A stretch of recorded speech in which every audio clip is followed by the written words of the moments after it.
As we are praying for offering and na waimbaji wanatupeleka straight kwa praise and worship. Baba Mungu, tunasema asante kwa ajili ya mahitaji na shukrani zote ambazo zimeweza kupita kwa siku ya leo. Baba, tunakurudishia utukufu kwa maana sisi sote ambao tuko mahali hapa tunajaa na shukrani tele. Lakini Jehova, tunakushukuru katika mioyo yetu, tunakushukuru katika maisha yetu. Jehova, sauti tunayoiongea ni shukrani tosha. Bwana, uzima tunao ni shukrani tosha. Asante kwa ajili ya yote. Baba, tukienda kuweka sadaka hizi katika mikono yako, acha Mungu upate kuzibariki, acha Bwana upate kuzidisha mahali ambapo watoto wako wataenda kutoa. Fungua ile milango ambayo ilikuwa inafungwa, pale ambapo shetani amefunga maisha yao. Jehova, tunaachilia katika jina la Yesu Kristo. Bwana, uzima unatoka kwako. Ni katika jina la Yesu Kristo tunaomba na kuamini. Amen. Amen. Tusimame tuweze kumsifu Jehova na tunaenda kutoa sadaka. Karibu. Yesu Kristo. Hallelujah.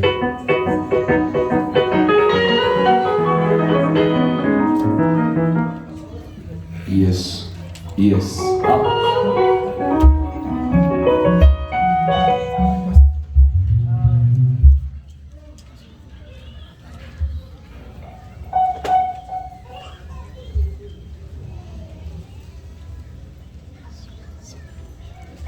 Jesus. Kanisa, tusimame tuimbie Mungu wetu.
speak some way. Mama ulipoa nyuma. Kijana uliko nyuma. Baba uliko nyuma. Yes. Sema maneno machache. Just speak some way. Tukisema maabudu sio kusubiri wimbo. Nimesema waimbaji waende nafasi zao. Yes. Na uanze kusema maneno machache. Hatusubiri wimbo ili tuabudu. Nilisema wakati mwingine maabudu sio wimbo. Maabudu ni revelation. Na vile unavyofunua ukungu wa Mungu. Kutoka uumbaji wako. Sio usubiri wimbo wa maabudu. Hakuna wimbo wa maabudu. Maabudu inatoka ndani ya ufunuo. Wakati unaanza kumtuma Mungu. Tunaweza kuimba wimbo wa sifa ambao wana wa Israeli waliimba wakati bahari ya Shamu ilipofunguliwa. Wimbo wa sifa uko, lakini wimbo wa maabudu ni lazima ufunuliwe upendo maajabu ya Mungu ili upate kuabudu. Thank you so much.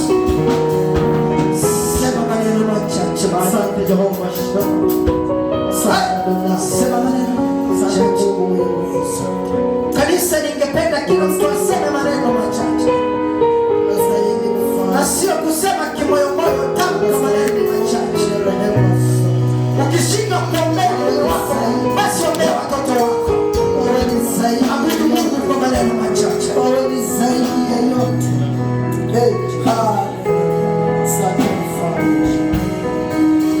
You are worthy, Jesus. Bwana Yesu asifiwe. Hai. You are worthy, Lord. Hallelujah. Amen. Hallelujah. Amen. Hallelujah. Amen. Muda umetukimbiza. The time has gone. Mwanzoni tumeanza kujipanga. We started to prepare, but tukaanza kujipa nguvu. We encouraging ourselves. Kujaribu kuambia Roho Mtakatifu akusanye ibada. To tell the Holy Spirit to gather the service. Kwa sababu shetani alikuwa anajaribu kuweka ibada vipande. Because the devil was trying to divide the service. Ilikuwa imetuchukua muda sana. It took us time. Hata hapo chini nilikuwa vile nichukua muda sana. Even down where I was, it took me time. Kuambia Roho Mtakatifu alikusanya ibada. To tell the Holy Spirit to gather me. Hallelujah. Thank you, Jesus. Hallelujah. Thank you, Jesus. Ilikuwa Jumapili ngumu sana. It was a hard Sunday. Jumapili ngumu sana. It was a hard Sunday. Ilikuwa Jumapili ngumu sana. It was a hard Sunday. Lakini tumepambana. But we have fought. Mpaka tumefika kiwango hiki. Until we have reached this. Yes. Kweli tumechukua hatua. We have taken. Apige makofi tena Yesu. Clap for Jesus. Sijasikia makofi ya Jesus. Tena narudia, ilikuwa Jumapili ngumu sana. It was a hard Sunday. Shetani alikuwa anapenda kutupepeta. The devil was looking to pepeta us. Kutukosesha hamu ya ibada. To make us to lose the taste of the service. Kutuonesha hakuna tofauti ya kukaa nyumbani. To show us there is no difference of staying at home and to be in the service. Lakini hata nitangaze, let me announce ya kwamba tumeshinda. That we have conquered. Na sisi ni washindi wa dunia. We are the conquerors. Apige makofi. Yes, Jesus. Hey. Adonai. Yes. Hallelujah. Amen. Hallelujah. Amen. Kuna watu wameniandikia. There is some people has written to me. Wakasema hivi. They said like this. Kwamba kama huyo baba, and if that father anaimbia Mungu kweli kweli, and he's praising or singing for God truly, na ameokoka kweli kweli, and he's born again hapa duniani, here on the earth, hakuna mtu mwenye hataokoka. There's nobody will never be saved. Message ya kwanza nikapuuzia. And the first message I ignored. Message ya pili nikapata mtu kutoka Illinois. And the second message I received from Illinois. Akaniambia, he tells me, kama huyu baba, and if that man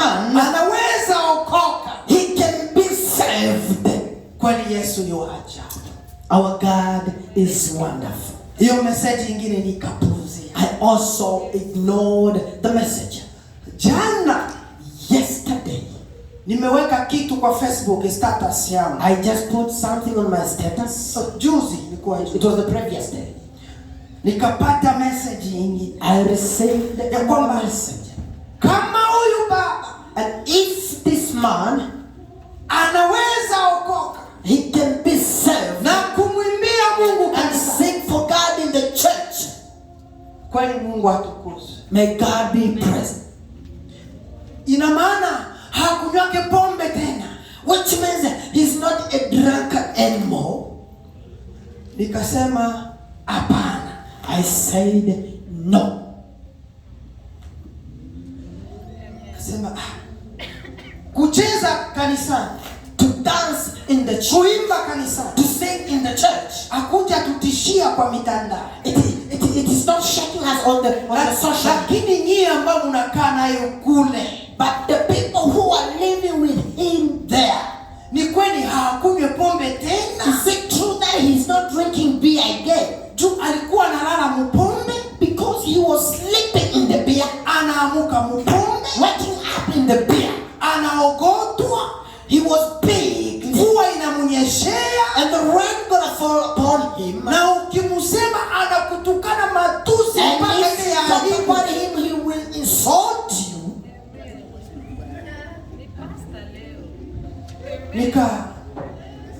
Nikawaambia Mungu ni wa ajabu. I told them that our God is a wonder God. Le grâce à paix. The class. Simama na upepea kanisa. That's the way of the church. Le grâce à paix. The class of paix. Pigia Yesu makofi tena. That's the one for truth. Ambaye ameokoa grâce à paix. Who has saved the class of paix. Maisha ya grâce à paix. The life of Papa Grace of paix. Ni histoire. It is an history.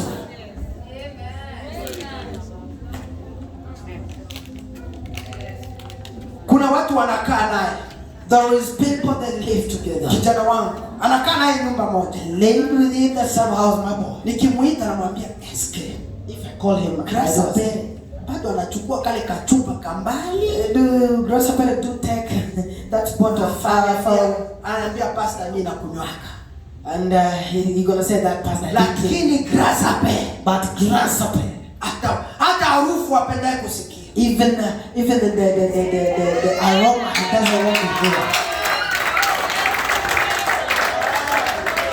Kuna miaka watu Now I tell dance hapa kanisani, the dance here at the church haiwezi kuwa sawa sawa.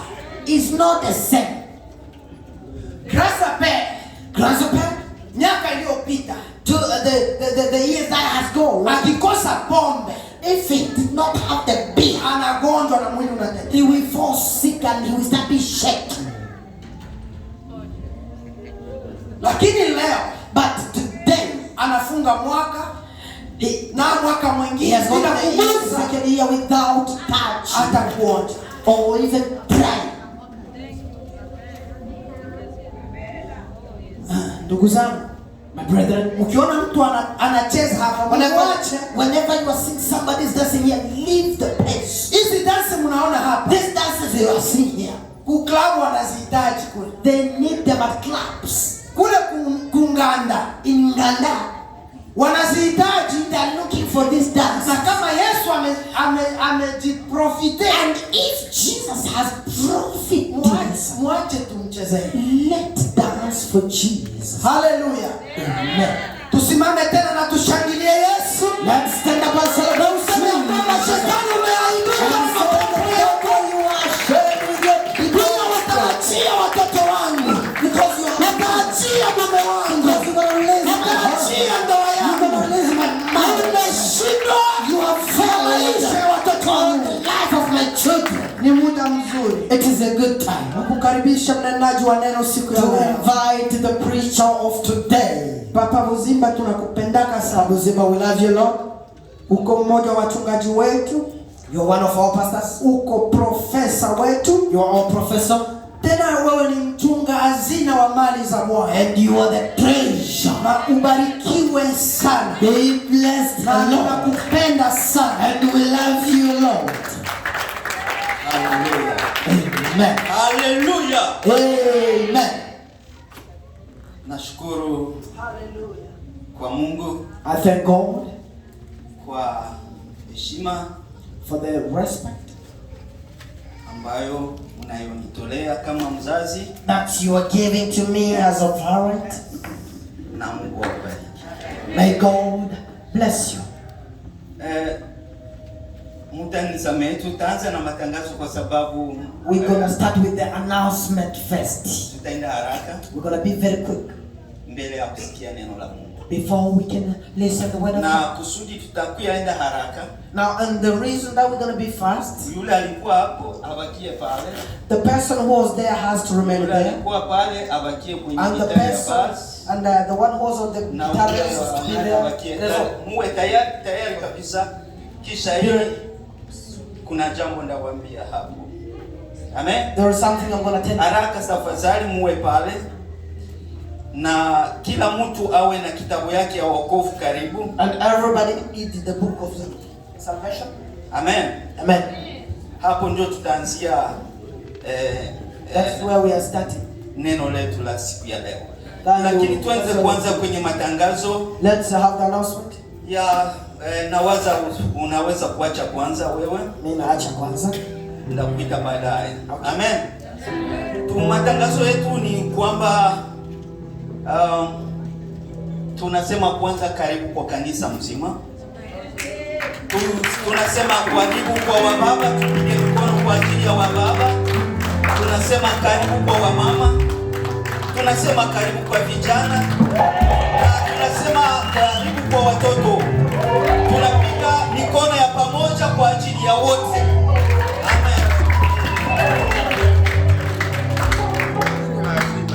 Amen. Usipige kitu pale baba, sasa hivi tuwe kimya tu. Labda kuna mgeni alitutembelea siku ya leo, hatupende tuanze ibada na mgeni wetu hatuyamjua. Kama uko mgeni ulitembea mahali hapa siku ya leo, tungekusihi usimame ili tuweze kukukaribisha, tukule ya roho pamoja na wewe. Tukiwa tumekujua ni vizuri zaidi. Kama kuna mgeni anaweza kusimama atuambie majina yake, mahali alitoka, na tumkaribishe. Amen. Naona hatuna mgeni siku ya leo, sisi wote ni wenyeji wa nyumba. Kila mtu amwambie mwenzake karibu nyumbani mwa Bwana. Amen. Amen. Amen. Amen. Tuingie basi kwenye matangazo. Matangazo yetu ni kama ifuatayo. Kama mnavyojua, siku ya sita tunakuwa hapa kwa ajili ya maombi kuanzia saa 10 na tunamaliza na 18 saa 6. Ikiwezekana tunaendelea hata saa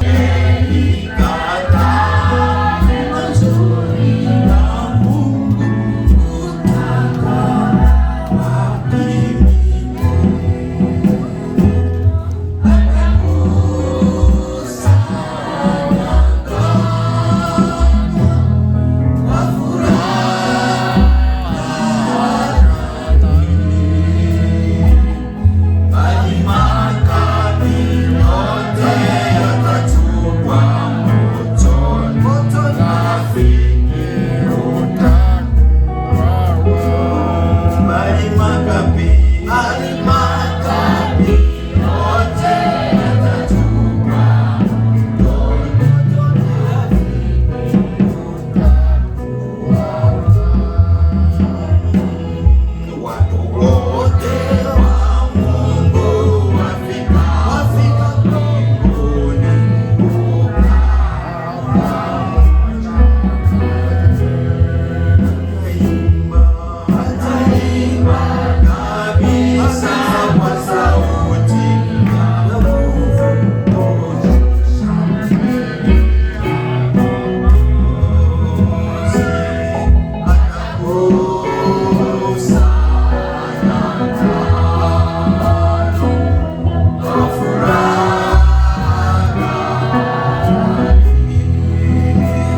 Mama Iveta simame aombe kwa ajili ya neno. Mama Iveta.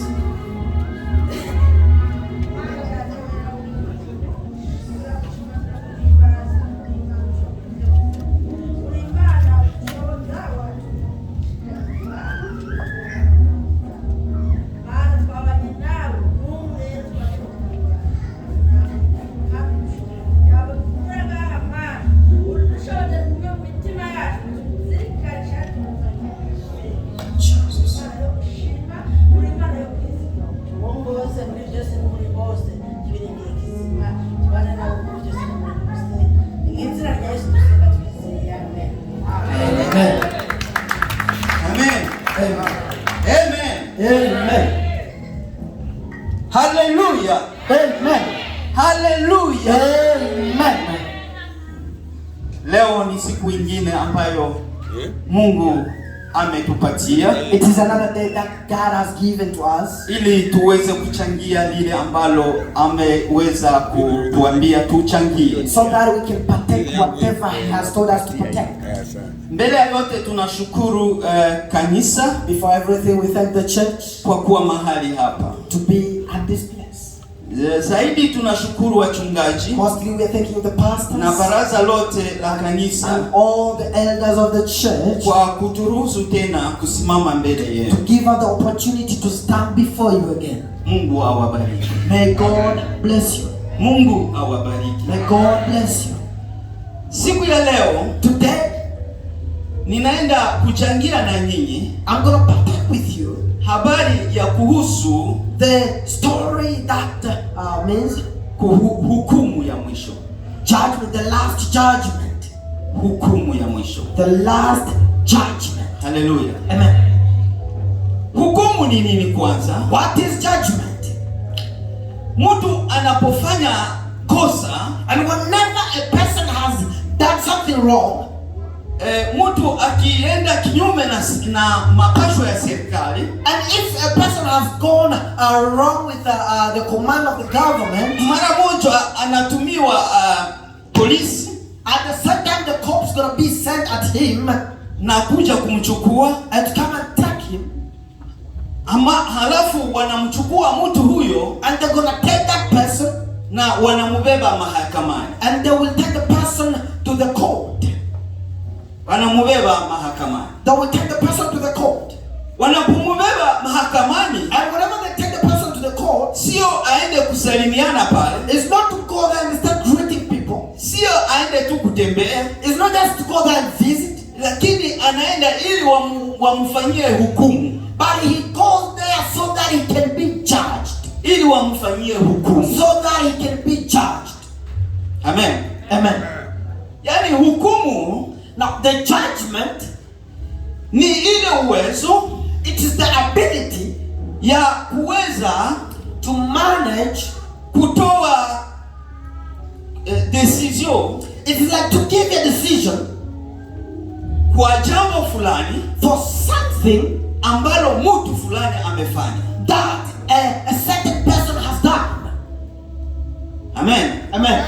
Na hiyo hukumu, and that judgment, inaweza kuwa kwa mazuri, it might be for good deed, wala inaweza kuwa kwa mabaya, or maybe it can be for the bad deed. Yote ni hukumu. It is called judgment. Mtu anaweza kukamatiwa, a person can be called, anabebwa kwenye koti, and will be taken to the court.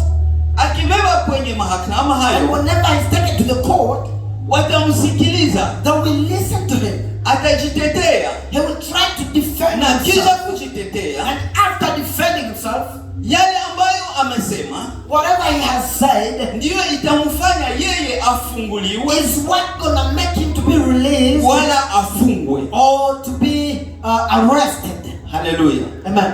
Na kusudi wamfunge, and for the reason that they have arrested him, wamfungue, or to release him, ni sharti wamsikilize. They have to listen to him first. Halafu wale wenye kuhusika na mahakama, then those people who are in charge of the court, kufatana na yale mtu amesema, according to what the person has said, ndipo watachukua decision, is when they're going to have a decision ya kuweza kumfungua wala kumfunga. They will take a decision to release or to arrest the person. Bwana asaidie sana. May God help us. Hiyo ndio hukumu. That's what is called judgment. Haleluya. Amen. Sasa sisi kama Wakristo, And we as Christians, hapa tutaenda kuzungumza we're going to talk about habari ya hukumu ya mwisho. We're going to talk about the last judgment. Tuliongea muda uliopita, We talked the past days, mambo mengi kuhusu kuja kwa Yesu. a lot of things about the coming of Jesus Christ. Yale yote ambayo yatatokea Everything that will occur kuhusu kuja kwa Yesu Kristo. about the coming of Jesus Christ. Na akishafika, And the time he will arrive, aliongea yote kabisa. we spoke Lakini everything. kuna jambo kubwa But there is something big ambalo litatokea kwa mwisho that will happen lastly. ndilo jambo la kuhukumu watu. It is a judgment of a people. Haleluya. Amen. Haleluya. Amen. Haleluya kanisa. Amen. Sijua kama mnanifuata vizuri. I don't know if you can listen to me very carefully. Hukumu ya mwisho. Msomaji asimame haraka. The reader, you can read first. Tusome. Tunasoma kwanza. We're going to read first. Uko tayari? Are you ready? Utasoma Ufunuo 20 And you're going to read Revelation 20. mstari wa 12 You're going to start from 12. utaishia 15. And you're going to finish at 15. Ufunuo Revelation. wa Yohana Revelation of John 20 20, 12 12 tunaishia 15. to 15. Tunasoma ni kwa jina la Yesu. Amen. Biblia takatifu inasema hivi katika kitabu ya Ufunuo sura yake 20 na 12.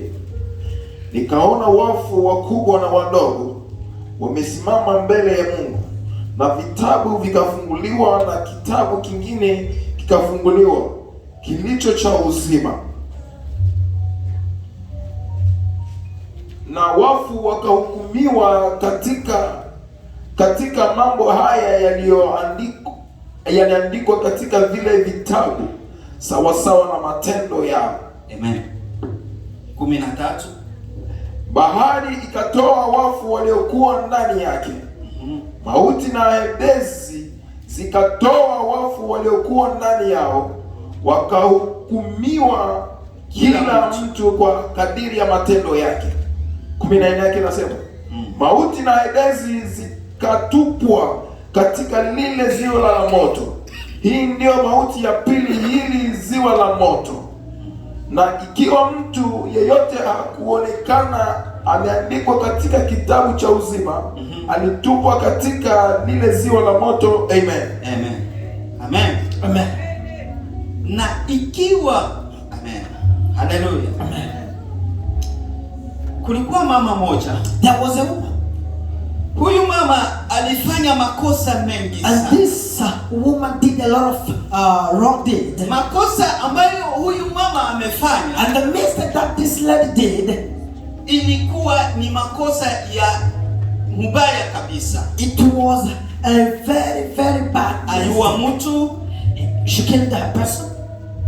na alipoua mtu, And the time she killed that person, serikali ilijua kwamba ameua mtu. and the government knew that she killed. Na huyo mama alikuwa mjamzito wakati huo. And the lady was pregnant at that moment.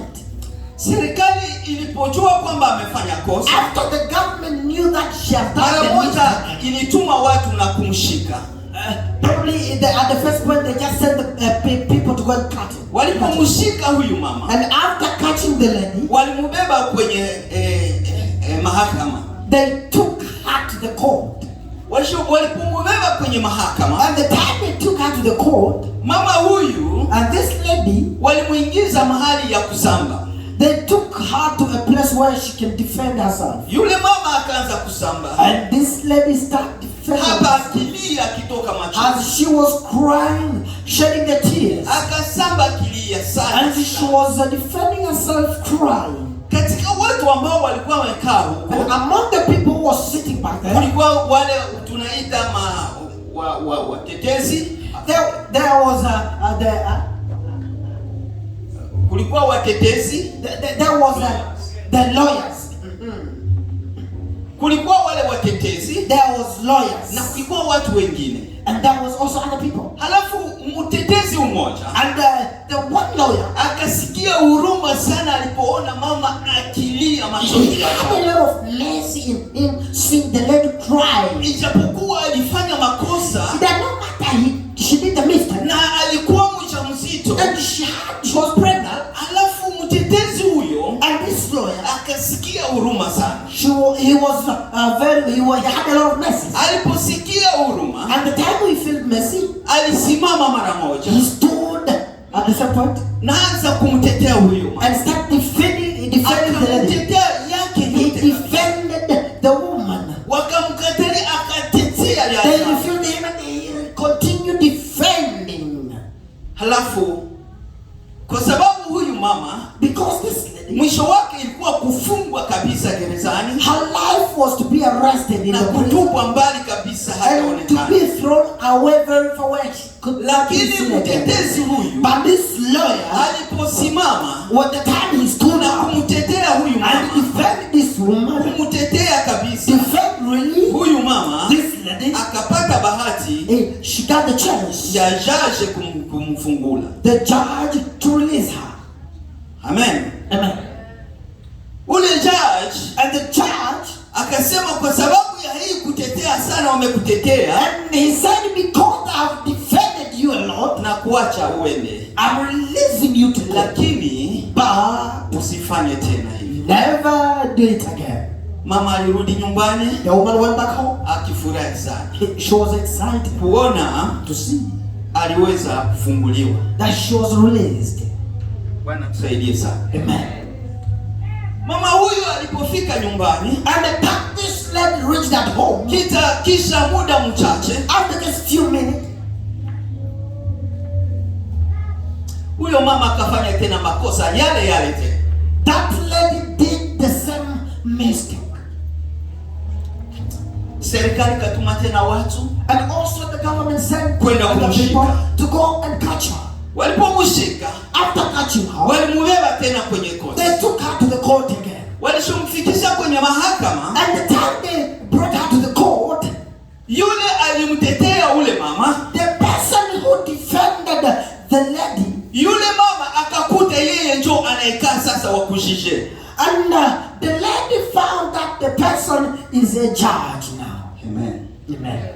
Huyo mama The lady, alimkuta ule mwenye alimtetea, she found the man who defended yeye her. sasa ndio anayekala iko He is on the anahukumu throne. watu. He's judging people. Mama alipomwona ule baba, And after the woman has seen that lawyer, alipoingia na kuona ule baba, and after entering inside and see the lady, katika roho yake in her heart, kaingia sawa vile woga ikakuwa inapunguka. the fear was reduced. Akasema si ule baba mwenye alinisaidia She ule, said, is he not that man who helped me? kumbe leo tena atanisaidia. Today gonna be a wonderful day. Haleluya. Amen. Lakini But ule baba alipomwona after that man saw the lady, akiwa yeye ndio mwenye kuhukumu, as he was a judge, alimwambia pole mama, and he told the lady, sorry. ile wakati nilikusemea That time I defended mimi you. nilikuwa mtetezi, I was the defender. lakini kwa huu muda But for this time, hakuna kisi tena nikutetea. I can't defend you. Mimi ndio niko na kuhukumu. I am the one who gonna judge. Makosa umefanya, The mistake you have mara ya done, kwanza for the first time, umetetewa ukatoka, you were defended and you were released. sasa mimi But right ndio now, mwenye me, kusimamia kuu. I am the one who is Mashitaki. in charge of the judging. Kwa hiyo hakuna kisi leo nikusaidie. There is no way I can help you today. Nami nasikia pole sana kwa. And I'm very, very sorry. Bwana tusaidie sana. Amen. Haleluya. Haleluya. Amen. Tuko nasema hukumu ya mwisho. We are talking about the last judgment. Yesu Kristo alipokuja, And the time Jesus came, alikuja, he came, tulisema alikuja mpole sana. he was very generous. Alikuja mwenye kuwa He was na roho ya huruma. with a merciful heart. Na mwimbaji akaimba, And the sing song, eti mtetezi wangu that my defender ni Yesu. is Jesus Christ. Amen. Na mpaka saa hii niko na kuambia, And until right now, as I'm talking, sisi kama Wakristo, we as Christians, hatuna wengine anaweza we kututetea don't have another one who can isipokuwa defend. Yesu Kristo If mwokozi it is wetu. not Jesus our Savior. Haleluya. Amen. Nilikuwa na shida mahakamani, pasa najua. I had a problem to the court. Pastor Nida, Kama siku hapa Marekani siku ya leo. if I'm not here in America today, Lakini but shida hiyo that problem, nilimupatia Mungu. I gave it to God. Nilifungua kitabu, I opened the book. nikaandika maandiko, I wrote nikatia the verses, ndani. and I put it. Nikamwambia Mungu, ikiwa wewe ndio unileta hapa Amerika, I said, if you are the one na who brought me ulijua to kwa me, nini umenileta hapa, and you knew why you brought me here, hii neno wamenisingizia and this word that they have just izimike bila kuonekana. it will just disappear. Miaka 2 ilizimika, hakuna mwenye alijua. In 2 years it just disappeared. Amen. Amen. Pasa najua kila jambo. Pastor, no. Tulienda kwenye mahakama We mkubwa went to the court, to the ya high watu wa court. ajabu. For the Akasema greatest kwa people. hapa ndio kwa wanahanu. Yeye asema hivi. Okay.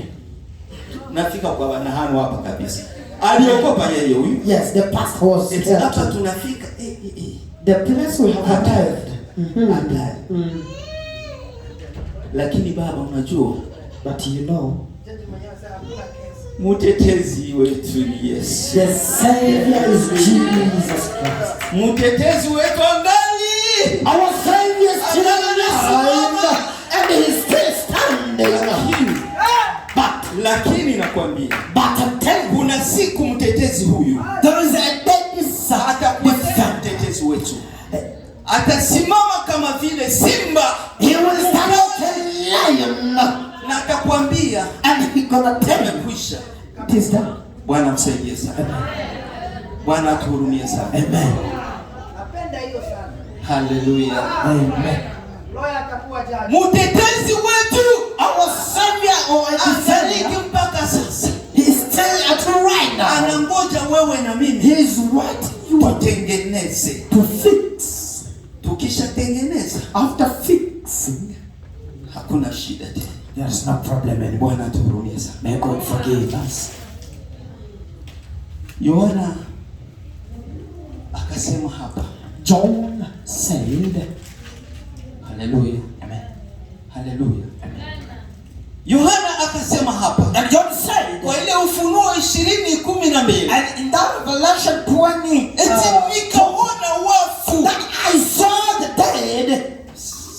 Haleluya. Amen. Eti nikaona wafu. I saw the dead, Wakubwa na wadogo. the greatest to the small ones. Wamesimama mbele ya kiti They cha have enzi. stood on the throne. Wamesimama mbele ya kiti cha They have hukumu. stood before the judgment throne. Na walipokuwa wamesimama mbele ya kiti cha And hukumu, as they were standing on the throne of judgment, eti vitabu vikafunguliwa. that the books were opened. Vitabu vikafunguliwa. The books were opened. Haleluya. Amen. Vitabu vikafunguliwa. The books were opened.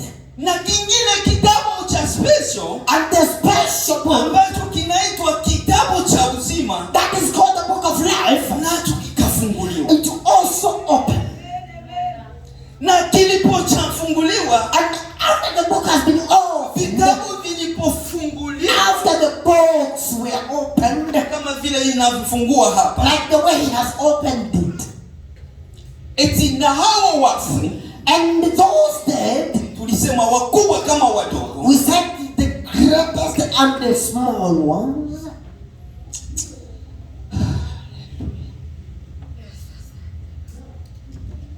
eti wale wafu and those dead, wakubwa kama vile wadogo, the great to the small, kufatana na vile vitabu jinsi vilivyokuwa vimeandikiwa ndani, according to how it was written in wakahukumiwa kwa ajili ya hayo. That they say they were judged according to that. Hallelujah. Amen. Nao wafu wakahukumiwa And the dead were judged katika mambo in the things ambayo that yalikuwa yanaandikwa that was written katika vile vitabu. in those books. Hallelujah. Mungu hata kuhukumu hivi hivi. God will not just judge you like this. Uko wenye unafanyaka, There is something you uko do. wenye unasema, There is something you do. uko wenye unawazaka. There is something you do. Na apatili ya vile unasema, And according to what you are apatili saying, ya vile unawaza, according to what you are thinking, vile vyote ambavyo ushafanya. whatever you have done, Ndugu yangu, my brethren, neno la Mungu linatuambia the word of God is telling us inaandikwa katika it kitabu. is written in the book. Na hicho kitabu And in that book, kinaitwa kitabu cha kumbukumbu. it is called the book of Deuteronomy. Remember. Remembrance. Amen. Amen. Kila mtu hapa, Everybody here awe mkubwa awe mdogo, has to be the great of tangu soul. ulizaliwa, Since the day you were born, Mungu alianza kuandika God still kila chochote uliwaza, everything you thought or kila think, chochote ulisema, everything you spoke, kila chochote ulitenda. everything you did. Haleluya.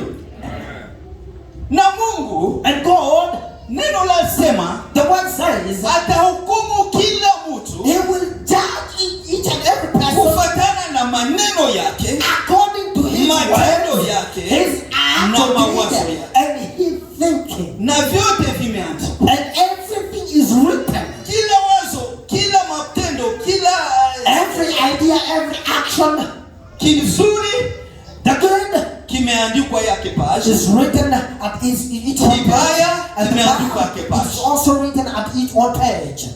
Kuna vitabu vitatu There is 3 books ambavyo watatia mbele yetu that they're gonna present na us, watatusomea and vitabu. they're gonna read the books for us. Kitabu cha kwanza And the first book, ni kile kitabu tumesema it is the book we have said. cha ukumbusho. It is the remembrance book. Ukitaka kusoma, And if you want to read that one, soma Malaki you need to 3:16. read Malachi 3. Soma tena. Hata kila mtu ukitaka kujua kama kile kitabu kiko, If you want to know that book is there, ni Malaki 3:16. just read Malachi 3. Kile kitabu kinaandikwa kila kitu. That book is written everything Na inside. kinaitwa kitabu cha ukumbusho. And it's called the book of remembrance. Kitabu cha pili And the second book, ndicho kitabu kinaitwa kitabu cha kifo, it is called the book of death. kitabu cha hukumu. The book of judgment. Amen. Haleluya. Amen. Kile chochote ulifanyaka Everything you have done, kinaandikwa pale. it is written there. Na sasa niko nawaambia, And I'm telling you, kuna wengine kati yetu there is others among us, washuke wapande, no matter what they go higher or down, walishakaandikwa tayari they are katika kitabu cha written uzima. in that book of life. Wanatuhurumie sana. Hata fanye makosa leo ya namna gani, No matter what they do, see kwa today, mwisho na kwa mwisho, thank kwa you. mwisho na kwa mwisho, By the last day, by the end, ataokoka tu, he gonna be saved. ataokoka tu. He gonna be saved. Na kuko wengine And there is others. hata ufanye namna gani, No matter what wewe you do, ulishakaandikwa, hautaingia fasi yoyote. you are written, you will never enter anywhere. Abitoke mkichwa wangu. It's not just coming from my head though. Soma Ufunuo 13:8. You need to read Revelation 13:8. Ufunuo 13:8 kwa sababu Revelation nasoma mimi 13:8. mwenyewe. I'm going to read by myself. Kuna watu wengine There is other people ambao majina yao that their names haipatikane katika kitabu cha uzima is not found in the book of life tangu since kuumbiwa kwa ulimwengu, the creation of the world. tangu dunia iliumbwa, Since the creation of the wao world, hawapatikani hata. their names is not written in the book of life. Haleluya. Amen.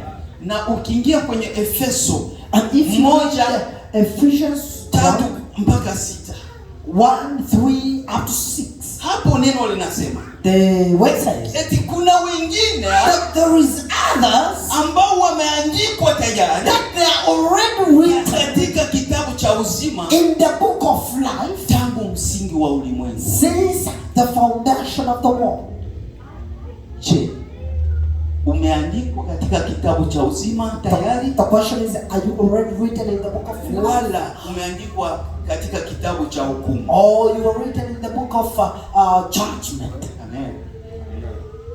Kitabu cha uzima, The book of life, kitabu cha hukumu the book of judgment, na kitabu cha kumbusho. and the book of remembrance. Nini inaandikwa katika kitabu cha uzima? What is written in the book of life? Tuseme nini inaandikwa katika kitabu cha uzima? What is written in the book of life? Katika kitabu cha uzima In the book of life, munaandikwa jina ya kila mtu. there is a name of everybody. Kila jina ya mtu. Everybody. Kama we ni nani sijue. I don't know who you are. Na majina yetu tuko nayo hapa chini. And we have our names down here. Lakini Mungu iko na yake majina. Maybe God has Yeye his haiko own, ile yuko unaitwa which is leo. different to the one you are called. Hii ni majina ya dunia. These are names of Lakini the Mungu world. iko na yake majina But God special. also has his own Na wakati special atakuita utapita unasikia kama ni wewe. names. At the time you're gonna call you, Labda at the time hatakuita you kwa are ile the jina one. yako ya Maybe he dunia. won't call you by the Sisemi name kama you ni know. vile, I'm not saying that is how it is. Yawezekana Mungu iko na It majina might yake. be that God has his Yenye own special haiko sawa name, majina yangu which is not like the one that I have Simba labda today. ananijua kwa Maybe he jina hili. doesn't know me by my number. He has a different name. Bwana tuhurumie sana. May God forgive us. Bwana tuhurumie sana. May God forgive us.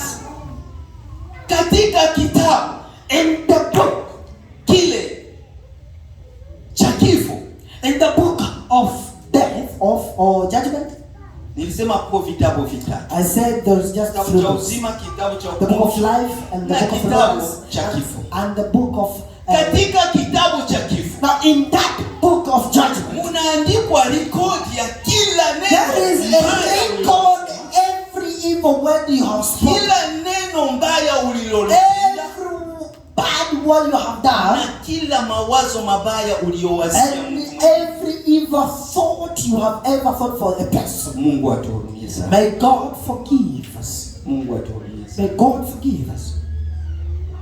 Unaandikwa wapi? Where are you written? Uko mkitabu chuo cha kanisa? Are you just in the book of the church? Na ikiwa uko mkitabu cha kanisa, And if you are in the book, je, uko mkitabu cha mbinguni? Kwa sababu are you in the book of heaven? Because that is the important. kama uko mkia kanisa And if you are in the lakini church, kitabu ya mbinguni hauko, and you are not in the book of heaven, unapoteza muda you wako. are just wasting time. Bwana tuhurumie sana. Amen. Lakini But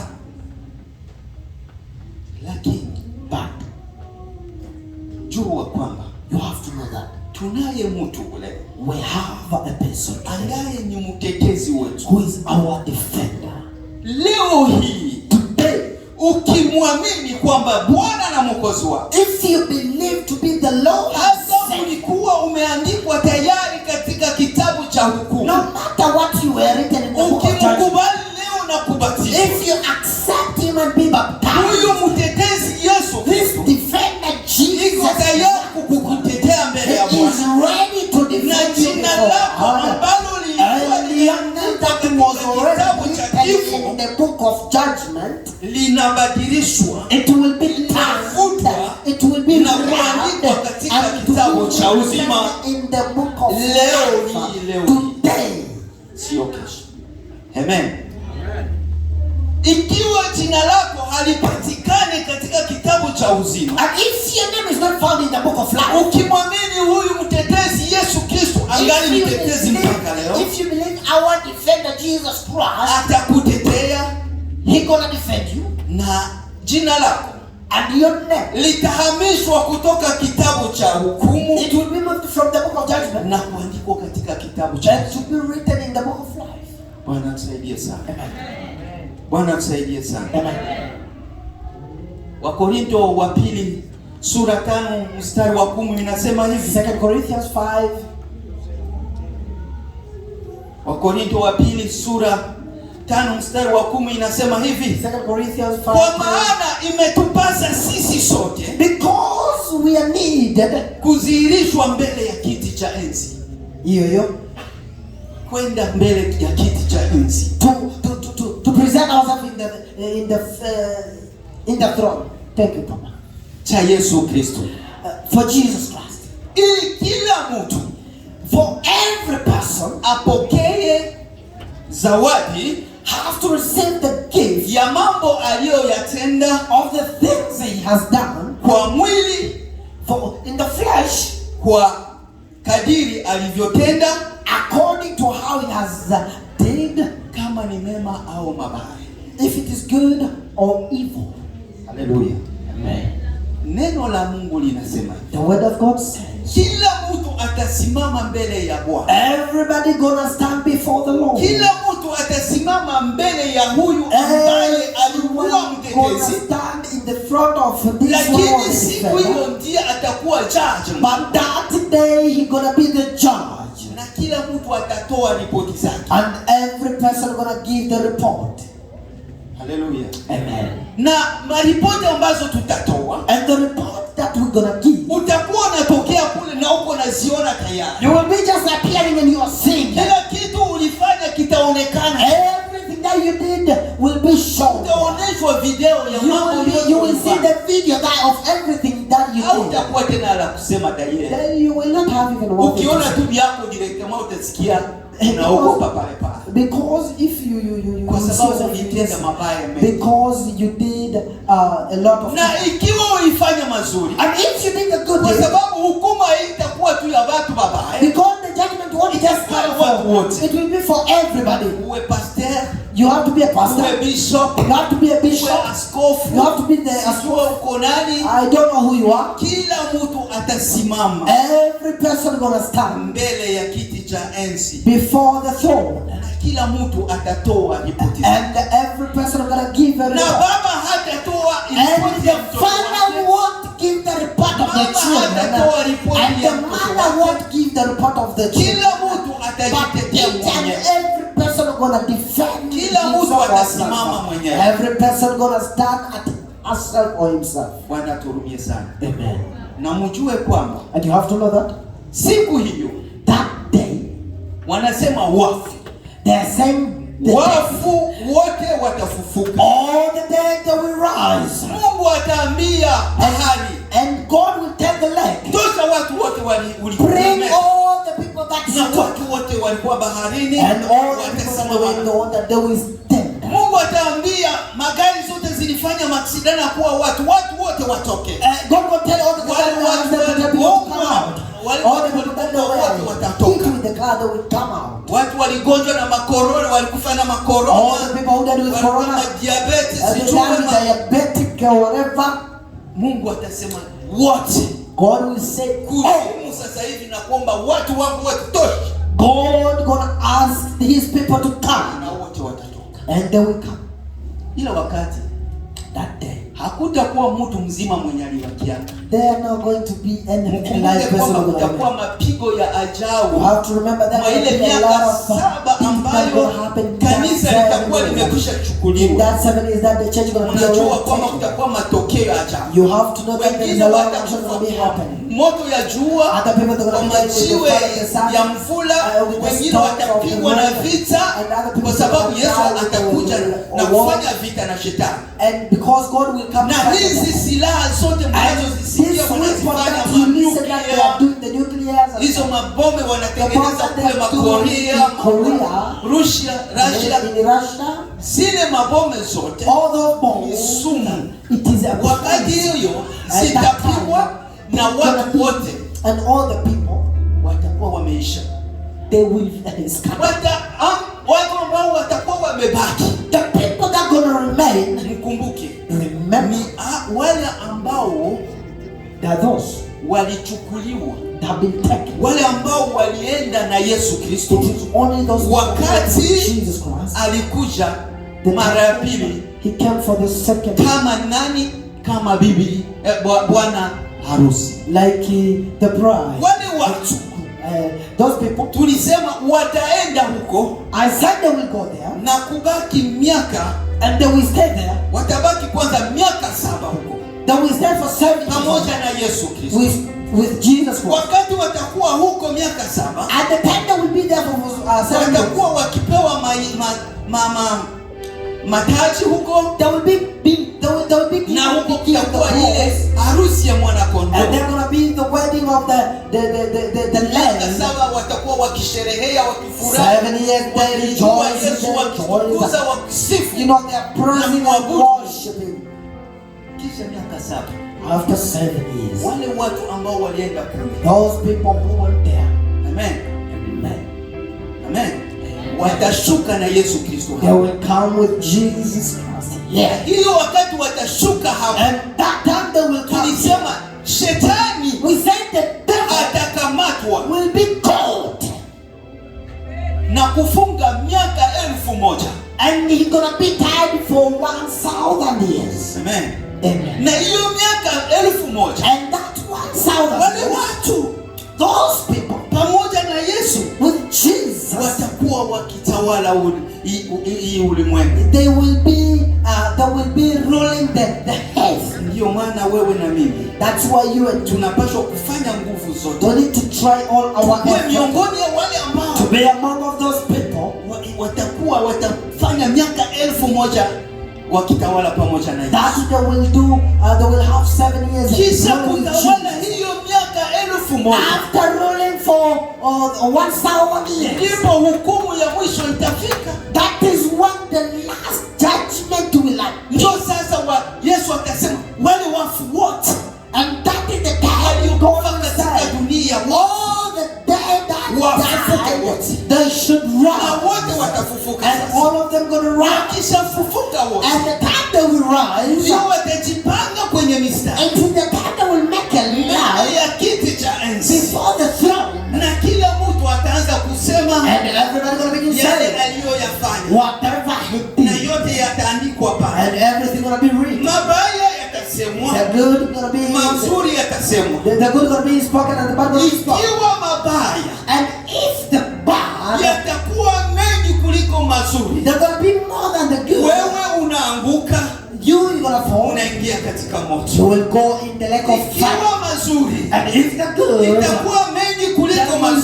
mabaya, be more than wewe the unaingia good. katika uzima wa You milele. will go in the everlasting. Bwana tuhurumie sana, Amen. Bwana tuhurumie sana. Amen. Hiyo ndiyo habari. That is the news. Na Mathayo 12 And Matthew 12, mstari wa 36 hadi 37. 36 to 37. Mathayo 12, Matthew 12. soma Mathayo 12 Matthew 12, mstari wa 36 36 hadi 37. up to 37. Tusomee, Read for us. tusikie na tumalizie hapo, kwa sababu haya mambo hatuweze kuyamaliza. Because we can't finish this. Twende Mathayo 12 36 hadi mstari wa 37. 36 to 37. Tunasoma kwa jina la Yesu. Amen. Nani namwambia ninyi, kila neno bure ambalo watu watalisema watatoa hesabu ya neno hii siku ya hukumu. Kwani kwa masemo yako utahesabiwa haki, na kwa masemo yako utahukumiwa. Amen. Amen. Amen. Tumesema kuna vitu vitatu ambavyo Mungu atatumia kwa kuhukumu mtu. There is three things that God gonna use to judge a person. Tulisema kuko maneno, We say the word, kuko matendo there is the act, na kuko mawazo. and there is also the thinking or thought. Na Biblia yangu inasema And my Bible says eti basi nawaambia that I'm telling you, kila neno, every word, kila neno every word lisilo la maana that is not valuable, watakalolinena wanadamu. whatever the human being gonna speak, Amen. Kila neno, every word kila mtu analolitamka, that each and every person do speak. neno la Mungu linasema hivi, The word of God says watatoa hesabu ya neno hilo they will give, they will defend for that word siku ya hukumu. in the judgment day. Amen. sijue muda iko je. I don't know what is the time. Kila neno ulilolisema, Every baba mama, ikiwa uliteta mwenzako, every word you have said, kwa mama ndio wanazoea tetana sana. because wamama they're the ones who Ikiwa uliteta mwenzako, if you gossip your neighbor, ukasema hivi na hivi na hivi, and you said like this and this and this uko and this, tayari it kule. is already written. Haleluya. Haleluya. Amen. Napenda mulie na mimi kabisa. Kila neno ulilolisema, Every word you have said, oh Mungu wewe, ndio maisha. Limeandikwa mahali popote. it is written everywhere. Na ile siku And that day, utatoa hesabu yake. you will give, you have to defend it. Bwana turudi sana. Amen. Eti kwa maana maneno yako, Because your word, kwa maana maneno yako, because your word, kwa maana maneno yako, because your word, kwa maana ya maneno yako utahesabiwa haki, because of your word, you're going to be counted as righteous. na kwa sababu ya maneno yako And because of your word, utahukumiwa. you will be also condemned. Kanisa simama, or judged. kanisa tusimame tuombe. The church, let's stand up and pray. Kanisa tusimame tuombe na twende. The church, let's stand up and pray.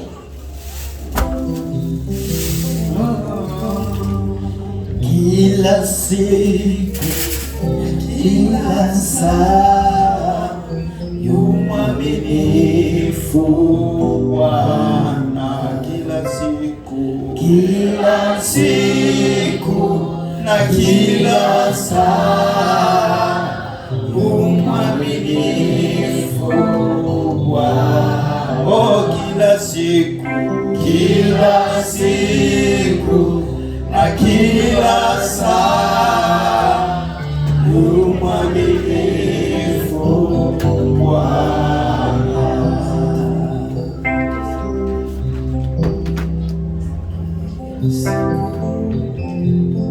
Kila saa, yu mwaminifu Bwana. Kila siku, kila saa, yu mwaminifu Baba.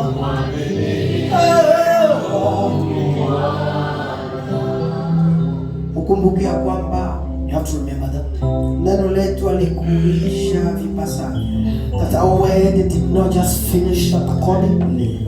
Wanadamu tunasahau mapema. The human being we do forget very quick. Siku za nyuma, the past days, Pendaka Papa Nazeri anakuwa suple sana. I like Papa Nazeri, he is very active. Wakati tulifundishwa kitabu cha Ufunuo siku za nyuma, the time we were taught the book of Revelation, kanisa ilifika hatua ya kuanza kusinzia. The church reached to the point of start sleeping, kwa sababu kitabu cha Ufunuo kinaongelea siku za mwisho. Because the book of Revelation do speak about the last days. Hakuna mtu anapenda kuzisikia. And nobody want to hear about the last days. Tunapenda kusikia container ziko airport kutoka China. We just want to hear the containers are coming from China. They are at the airport. Tunapenda kusikia kwamba stimulus check John Biden amesaini nyingi. We just want to hear that the stimulus check has been signed again. Siku za mwisho, the last days, ni kama hatujakuwa tayari kwa Yesu. We are not ready. Lakini acha niseme, but let me tell you, ndio mahubiri haya. This is the preaching. Hata kama hatuyataki, no matter what, we don't want it. Ina maana kanisa tutafika mahali, it means the church will reach to a moment pale Paulo anasema, where Paul said, ya kwamba siku hizo za mwisho, that at the last days, watu watakataa mafundisho ya kweli, people that will deny the true gospel, na wanafurahia mafundisho ya uongo, and they will celebrate the false preaching. Tusishikwe kwa huyo mtego. We should not just be caught on that trap. Hii ndio mafundisho ya kweli. This is the true preaching. Wakati yanapita, and whenever they are passing, ujikaze sana, try your best, usisinzie, don't sleep, ili usipitwe, so that you should not miss. Tupige Tupigie Yesu makofi tena. Mhubiri wetu atarudia tena. And our preacher hakikisha na conclude haya mambo vizuri. Gonna come back to make sure he has concluded all these things very well. Simamisha mkono wako juu. Just lift or raise. Unasema Bwana, say Lord, siku za mwisho zilianza siku ambao Yesu Kristo alipaa. that the last days started whenever Jesus he was going up. Siku za mwisho zikaanza. And that is when the last days started. Lakini leo mimi na wewe, But today you and me, tuko mwisho wa mwisho. we are at the last of last.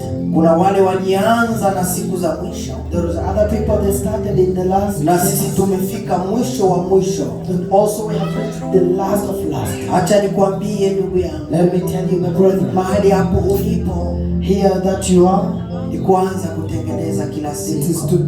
to start to fix every day. Na hata kama mbingu mpya haijashuka, And no matter what, the new heaven haven't come yet. hata kama bwana harusi hajaja, It might be that maybe the bride haven't come yet, or kuna wale wanaondoka na kansa, no, there's other people that go with kuna wale cancer. wanaenda kulala na hata amka And tena. there's other people that sleep and they don't work. Kwao ni vyema kujiandaa kila Now, siku. it is good to prepare. Wakati unapandisha mkono wako juu, As we are lifting our ambia Bwana, weka moyo wangu just tell kuwa God, tayari.